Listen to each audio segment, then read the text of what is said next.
আমি বলছিলাম না যে ফেব্রুয়ারিতে নির্বাচন হবে না, ইউনূস নির্বাচন দিবে না, আর তা আবার প্রমাণ হয়ে গেল।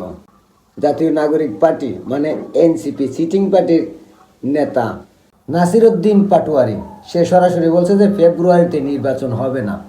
তার মানে আমার কথাটাই সত্যি, আমি যে ধারণা করছিলাম ওইটাই সত্যি। বাংলাদেশে কোনো নির্বাচন হবে না, কারণ নির্বাচন হলে এই এনসিপি জানে তাদের অস্তিত্ব মাটির সঙ্গে বিলীন হয়ে যাবে। ইউনূস পালিয়ে যাওয়ার রাস্তা খুঁজে পাবে না, জামাত তাদের পিঠের চামড়া থাকবে না। কারণ নির্বাচন হলে বর্তমানে বিএনপি ক্ষমতায় আসবে, আর বিএনপি ক্ষমতায় আসলে এদের প্রত্যেকের চোখের ঘুম হারাম করে দেবে। তাই এদেশে কোনো নির্বাচন হবে না।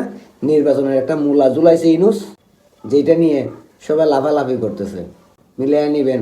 আবারও বলে দিলাম, বাংলাদেশে কোনো নির্বাচন হবে না যতদিন ইউনূস বেঁচে আছে।